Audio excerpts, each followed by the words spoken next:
आज हम लोग क्लास 9th के एक्सरसाइज करेंगे साइज एंड लोकेशन या भारत की आकार एवं स्थिति। इसके पहले हमने इसकी एक टेम्परेरी एक्सरसाइज आपको कराया था। यहाँ पर आपको इसकी बुक की एक्सरसाइज करनी है। जैसे पहला क्वेश्चन है, the tropic cancers does not pass through, यानी कि कर्क रेखा से होकर नहीं गुजरती, यानी जो हमारी ट्रॉपिक कैंसर है वो कहाँ से होकर नहीं गुजरती है। तो इसमें अगर देखें तो जैसे राजस्थान, उड़ीसा, छत्तीसगढ़, त्रिपुरा, तो आपको बताया गया था कि ट्रॉपिक ऑफ कैंसर कहाँ कहाँ से गुजरती है। तो यहाँ उड़ीसा से ट्रॉपिक ऑफ कैंसर नहीं गुजरती है। आपको बताया गया था कुल 8 राज्यों से ट्रॉपिक ऑफ कैंसर या कर्क रेखा गुजरती है। इसे आप पुरानी वीडियो पे जाके उसका चैप्टर चेक करके देखेंगे। सेकंड नंबर, भारत का सबसे पूर्वी देशांतर, the eastern most longitude of India, यानी सबसे पूर्वी देशांतर। तो बताया गया, पढ़ते हैं कि भारत का देशांतरी विस्तार 68.7 कला पूर्वी देशांतर से 97.25 कला पूर्वी देशांतर। तो ये सबसे पूर्वी होती है और ये सबसे पश्चिमी होती है। ये सबसे पश्चिमी है तो उत्तर आपका होगा ए, यानी कि 97.25 कला। थर्ड नंबर है question, Uttarakhand, Uttar Pradesh, Bihar, West Bengal and Sikkim have common frontiers with, यानी कि इसमें अगर कहें तो उत्तर प्रदेश, उत्तराखंड, बिहार, पश्चिम बंगाल और सिक्किम की आम सीमा, यानी कौन सा ऐसा देश है जहां पर इन राज्यों की एक ही बॉर्डर टच होती है। तो वो उसकी बात करें तो वो कंट्री है नेपाल। आप देखेंगे तो नेपाल से ये सभी स्टेट के बॉर्डर टच करता है।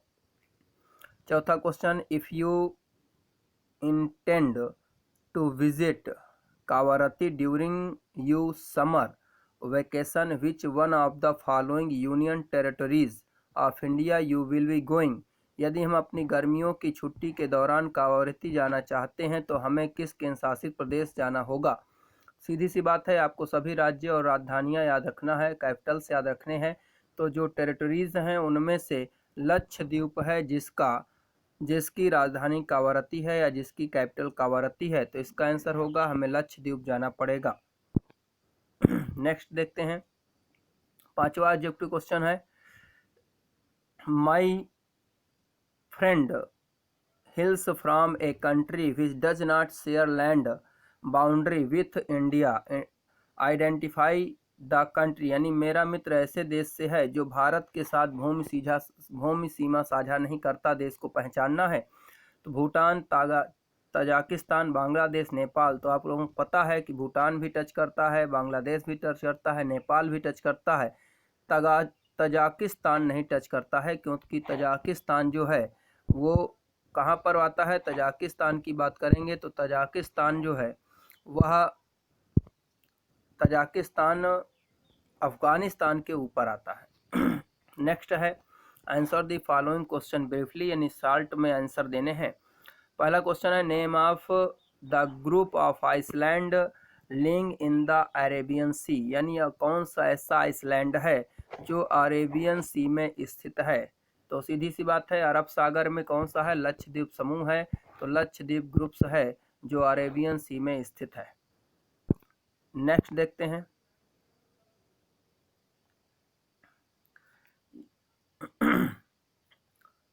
लोडिंग नहीं ले रहा है। हाँ, अगला है कि which island group of India lies to its south, यानी कि कौन सा ऐसा आइसलैंड है, which island group of India lies to its south east, यानी कि कौन सा ऐसा आइसलैंड है जो भारत के साउथ ईस्ट में है। तो देखिए, इसको अगर हम ऐसे करें तो ये ईस्ट होता है और ये साउथ होता है, इसके बीच में कौन सा, यहाँ पर अगर देखें तो वे ऑफ बंगाल, यानी बंगाल की खाड़ी आती है, और बंगाल की खाड़ी में कौन स्थित है, अंडमान निकोबार द्वीप समूह। चौथा क्वेश्चन देखते हैं, which island country are our southern, ठीक है ना, नेकबोन्स, यानी कि नेकबोन्स है, यानी कौन सा ऐसा कंट्री है जो भारत के साउथर्न में क्या है, एक तटीय द्वीप समूह के रूप में है। तो श्रीलंका और मालदीव हैं जो जल सीमा से जुड़े हुए हैं या जल की बाउंड्री से भारत से जुड़े हुए हैं। इसके बाद देखते हैं थर्ड क्वेश्चन है the sun rise two hours earliest in Arunachal Pradesh as compared Gujarat in the west but the watch how the same time how does this happen. यानी पश्चिम में गुजरात की तुलना में, यानी हम पश्चिम की बात करें तो पश्चिम में गुजरात की तुलना में अरुणाचल प्रदेश में सूरज 2 घंटे पहले उगता है लेकिन घड़ियां समान दिखाई देती हैं, कैसे? इसके लिए अगले पेज पे चलते हैं और वहां पर देखते हैं। तो यहाँ पर अगर देखें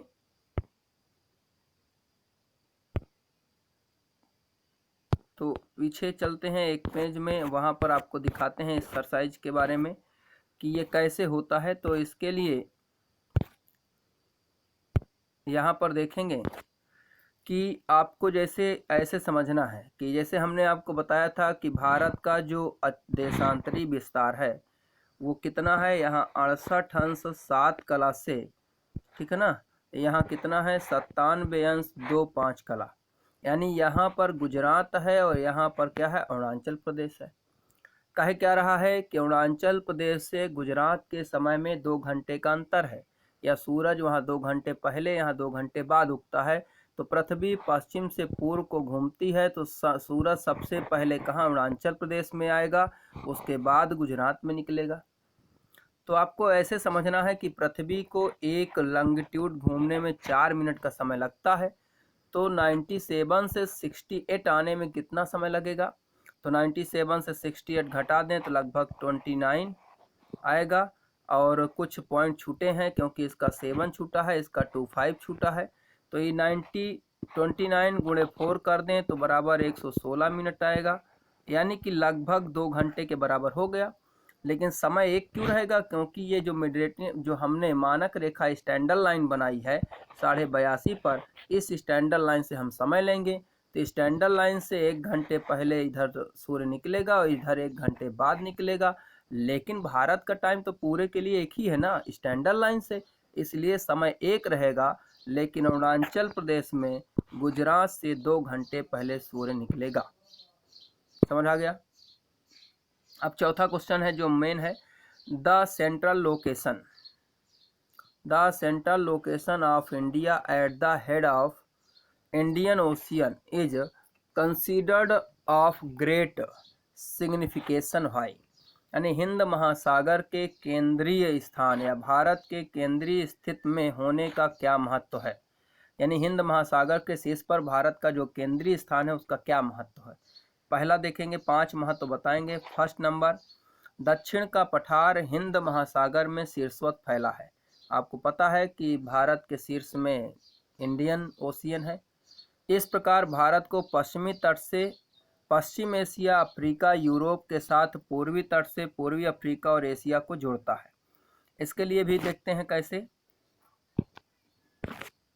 जैसे बताया गया कि भारत का जो तट है, यहाँ से अगर देखें तो ये तट है, ये हिंद महासागर है, इंडियन ओशियंस है।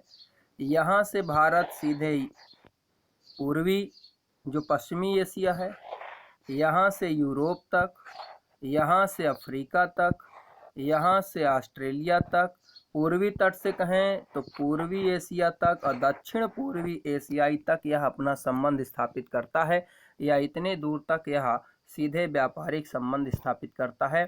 तो इसमें यही बताया जा रहा है कि भारत का शीर्षवत फैला है जो पश्चिमी तट से पश्चिम एशिया, अफ्रीका, यूरोप को जोड़ता है, पूर्वी तट से दक्षिण पूर्व और पूर्वी एशिया को जोड़ता है, और दक्षिणी तट से कहें तो ऑस्ट्रेलिया को जोड़ लेता है।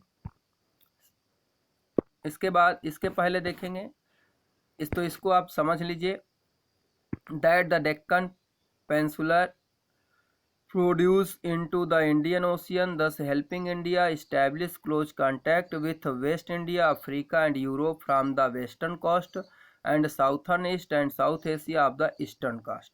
तो याद रखना है कि वेस्ट एशिया, अफ्रीका, यूरोप को कहाँ से? वेस्टर्न कोस्ट से जोड़ता है, और साउथर्न एंड ईस्ट एशिया को किससे जोड़ता है? ईस्टर्न कोस्ट से जोड़ता है। चलिए नेक्स्ट देखते हैं सेकंड पॉइंट इसका। सेकंड पॉइंट है भारत अपनी केंद्रीय स्थिति के कारण अंतरराष्ट्रीय जल मार्ग के केंद्र के रूप में स्थापित है। तो अंतरराष्ट्रीय जलमार्ग के केंद्र के रूप में क्यों स्थापित है? जैसे अभी आपको हमने बताया था कि अंतरराष्ट्रीय जलमार्ग के केंद्र के रूप में इसलिए स्थित है क्योंकि वह सीधे सागरों से एक दूसरे को जोड़ता है। जैसे हम बताए थे अभी, ये भारत का तटीय भाग है। तो जलमार्ग क्या है कि इस यहाँ पर मुंबई बंदरगाह है, यहाँ पर चेन्नई बंदरगाह है और यहाँ पर कोलकाता बंदरगाह है। ये तीन सबसे महत्वपूर्ण बंदरगाह हैं। यहाँ से दक्षिण पूर्व एशिया, अफ्रीका, ठीक है ना, से व्यापार होता है। इधर से दक्षिण पूर्वी एशिया, ऑस्ट्रेलिया और ये अगर कहें तो चीन और दक्षिण पूर्वी जो अपना भारत का पूर्वी एशिया भाग है, इन एशियाई भागों से सीधे व्यापारिक संबंध स्थापित करता है। जैसे किसी भी वाटर को, जहाज को अगर यहाँ से पार करना है, इस सागर से निकलना है, तो भारत की तट पर उसे रेस्ट करना होता है या रुकना पड़ता है। इसके बाद देखेंगे इसी तरह थर्ड है भारत अपनी केंद्रीय स्थिति के कारण अंतरराष्ट्रीय वायुमार्ग के केंद्र के रूप में स्थापित है। India is established as centre of international airways due to the centre position. अब उसी तरह सेम इंटरनेशनल एयरवेज के रूप में है। जैसे अब यहाँ पर देखें कि भारत का जो तटीय भाग है वो अत्यंत चौड़ा है, इसलिए इसके पत्तन या इसका भाग वर्ष भर खुला रहता है। यहाँ के जो प्रमुख अंतर्राष्ट्रीय वायुयान केंद्र हैं, इंटरनेशनल एयरवेज हैं, वो इसी श्रेणी वही है लगभग, मुंबई, चेन्नई, कोलकाता। अब जैसे आपको ये समझना है कि मान लीजिए लंदन से कोई जहाज़ जाना है ऑस्ट्रेलिया, तो कैसे जाएगा? पहले जिनेवा आएगा, जिनेवा से मुंबई आएगा, मुंबई से चेन्नई जाएगा, चेन्नई से पर्थ जाएगा, ठीक है ना। अगर किसी जहाज़ को लंदन से टोक्यो जाना है तो पहले जिनेवा आएगा, जिनेवा से मुंबई आएगा, मुंबई से कोलकाता जाएगा और कोलकाता से टोक्यो जाएगा, कोलकाता से फिलीपींस जाएगा। तो इस प्रकार से यह भारत इंटरनेशनल एयरवेज का भी क्या है? एक सेंटर है या एक केंद्र है। चौथा देखें, 1869 में स्वेज नहर के खुलने से भारत व यूरोपीय देशों के मध्य लगभग 7000 किलोमीटर की दूरी कम हो गई, ठीक है ना। इसके साथ ये भी देखते चलते हैं, स्वेज नहर भूमध्य सागर से लाल सागर को जोड़ता है। The Suez Canal connects the Red Seas to the Mediterranean Seas. इसके बारे में भी देखते हैं। अब यहाँ पर जैसे मान लीजिए कि ये भारत की तट रेखा है, ठीक है, यहाँ पर ये अफ्रीका है जो ऐसे इधर बसा हुआ है, इधर इटली और ये भूमध्य सागर है। तो ये पार्ट है, ये आपका अरब सागर है, ये हिंद महासागर है। इधर अगर कहें तो इस बीच में रेड सागर है, रेड सीज है, ठीक है ना। यहाँ पर कहें ये मिडरेटियन या भूमध्य सागर है इधर, ये यहाँ पर, ठीक। तो पहले क्या, इसको फिर से देखते हैं और छोटा बनाते हैं जिससे आपको समझ आ जाए। मान लीजिए कि ये भारत का बॉर्डर लाइन है, यहाँ से ये आ गया, इधर से ये अफ्रीका है, ठीक है, इधर से ये भूमध्य सागर है, यहाँ इधर लंदन होगा। अब देखते हैं पहले क्या होता था कि किसी भी व्यापारिक केंद्र के लिए अगर यहाँ व्यापार करना है तो यहाँ से चलकर इस भाग से होते हुए, यहाँ से होते हुए ऐसे व्यापार करने आना होता था। यहाँ स्थल है, अभी ये स्थल है, ये इससे जुड़ा हुआ है। लेकिन इस रेड सीज और इस मेडिटेरेनियन सीज के बीच में यहाँ पर एक कैनल बनाई गई। कौन सी कैनल बनाई गई? यहाँ पर बनाई गई स्वेज नहर या स्वेज कैनल, जो उससे 1869 में ओपन हुई। अब इससे क्या हुआ कि लंदन का जहाज यहाँ आएगा, भूमध्य सागर और रेड सागर से निकलेगा और यहाँ व्यापार करने आ जाएगा। या लंदन का जहाज पहले रोम आ जाएगा, रोम से भूमध्य सागर से लाल सागर और मुंबई चला जाएगा, या चेन्नई चला जाएगा। इस प्रकार इस रूट को छोड़कर जब इस रूट पर आते हैं तो लगभग 7000 किलोमीटर की दूरी कम हो जाती है, या इतनी दूरी इसकी घट जाती है। इसके बाद देखते हैं एक दूसरा क्वेश्चन, ये आपका लोड नहीं हो रहा है, इसे आप देख लेंगे, दिक्कत होगी बाद में पूछेंगे। और इसी के साथ आपकी एक्सरसाइज कंप्लीट होती है और नेक्स्ट सब्जेक्ट की एक्सरसाइज कराई जाएगी।